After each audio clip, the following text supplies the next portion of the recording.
জুতা ন খুলিবার আগে দৌড় মার, কথা কোন ঠিক কিনা?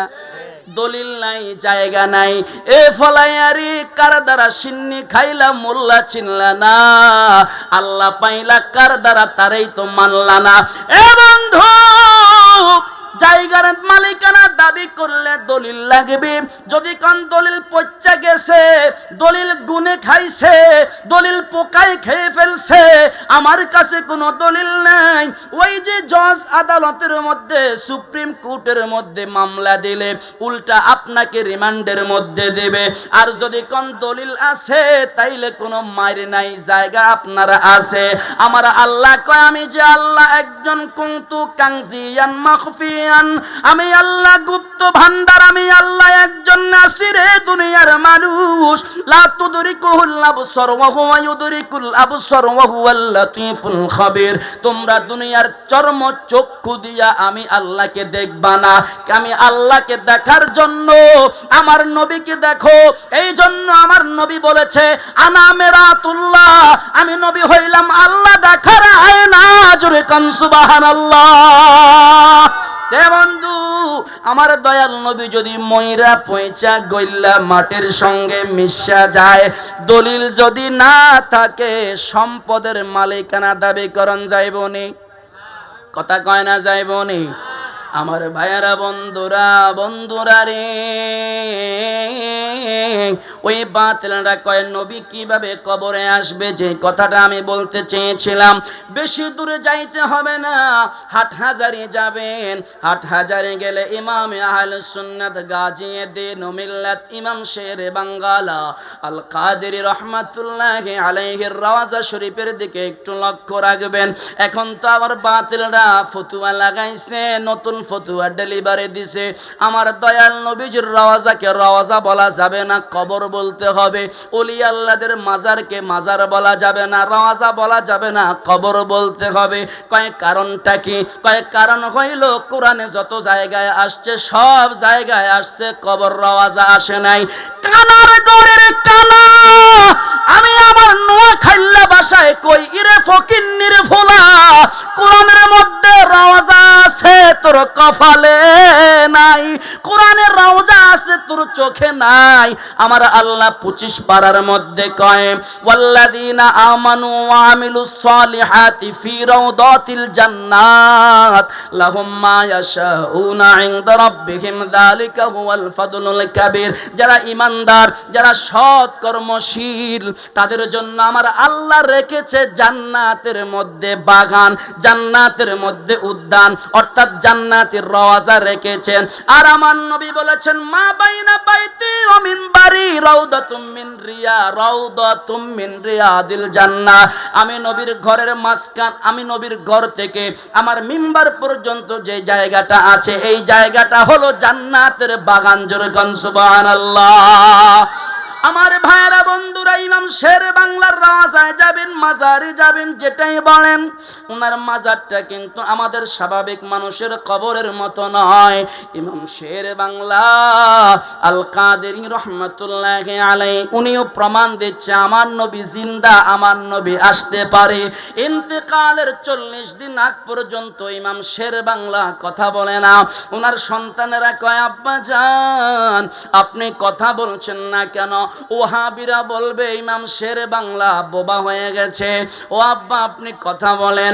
ইমাম শের বাংলা আল কাদেরী রহমাতুল্লাহি আলাইহি, উনি কথা বলছেন না, একদিন নয়, 2 দিন নয়, 40 দিন পর্যন্ত কথা বলে না। 40 দিন পরে ইমাম শের বাংলা আল কাদেরী বলে, যেদিন ইন্তেকাল করবেন তার আগের দিন, বলে, ও ভক্ত মুরিদের, আরে শুনো শুনো, আমি কি জন্য কথা বলি নাই জানোসনি? আমি যতবার আমার নবীর দুরূদ পড়ছি ততবার দেখছি আমার মদিনার কামলেওয়ালা আমি শের বাংলার ঘরে আইসা হাজির হইয়া গেছে। আমার দয়াল নবী মদিনার রওজা পাক থেকে আসার ক্ষমতা আছে না নাই?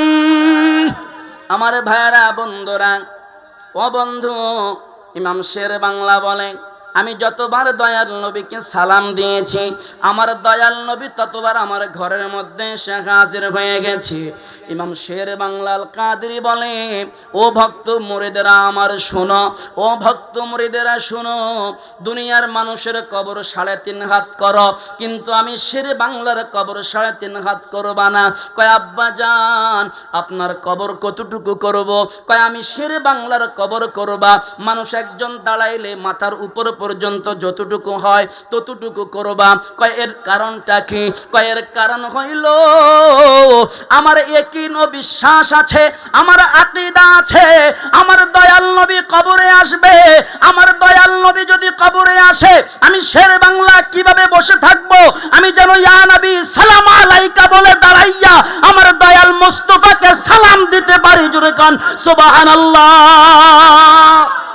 আরো জোরে কান না সুবহানাল্লাহ। আমার দয়াল নবী আসার ক্ষমতা আছে না নাই? আমার আলোচনার 5-10 মিনিটের মধ্যে ইতি টানবো আমার ভাড়া। খাজা বাবা কয় আমার দয়াল নবী কিভাবে কবরে আসে শোনো। আমি যখন দয়াল নবীর রওজা মোবারকটা জিয়ারত করলাম, আমার নবীর রওজা মোবারকটা জিয়ারত করে আমার নবী যখন বলল তোমাকে বানাই দিলাম রাজায় হিন্দুস্তান, হিন্দুস্তানের বাদশাহ বানাই দিলাম, এই কথা বলার পরে রে বন্ধু খাজা মঈনুদ্দিন চিশতি সানজিরি আজমেরি রহিমাহুল্লাহ উনি যখন হিন্দুস্তানের মধ্যে চলে গেলেন, কিছুদিন পরে ওনার একজন আত্মীয় মারা গেল। আত্মীয় মারা যাওয়ার পরে ওনাকে কবরস্থ করা হলো। কবরস্থ করার পর খাজা বাবা বলে ওই কবরবাসীর আমার আত্মীয়র কবরের পাশে বসে বসে আমি সূরা ইয়াসিন তেলাওয়াত করতেছি, আমি কোরআনুল কারীম তেলাওয়াত করতেছি। হঠাৎ করে উনি কোরআন বন্ধ করলেন, 3 বার বললেন আলহামদুলিল্লাহ আলহামদুলিল্লাহ আলহামদুলিল্লাহ। কুতুবউদ্দিন বখতিয়ার কাকে পাশে দাঁড়িয়ে আছে, বলে হুজুর ওজিফা বন্ধ করে দিয়ে আপনি কোরআন তেলাওয়াত বন্ধ করে দিয়ে আপনি 3 বার বলেছেন আলহামদুলিল্লাহ আলহামদুলিল্লাহ, এর কারণটা কি?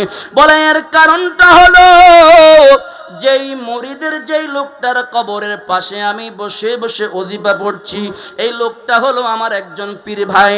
আমার পীরের নাম হলো খাজা ওসমান গারোনি। এই লোকটার পীরের নাম খাজা ওসমান গারোনি। এই লোকটা দুনিয়াতে আমার নবীকে এমন ভালোবাসা বাসছে রে ও কুতুবউদ্দিন বখতিয়ার কাকি, আমি দেখতে পাচ্ছি মুনকার নাকির কয় মার রব্বুকা, আমার নবী তার কবরে আয়েশা কয় রব্বি আল্লাহ।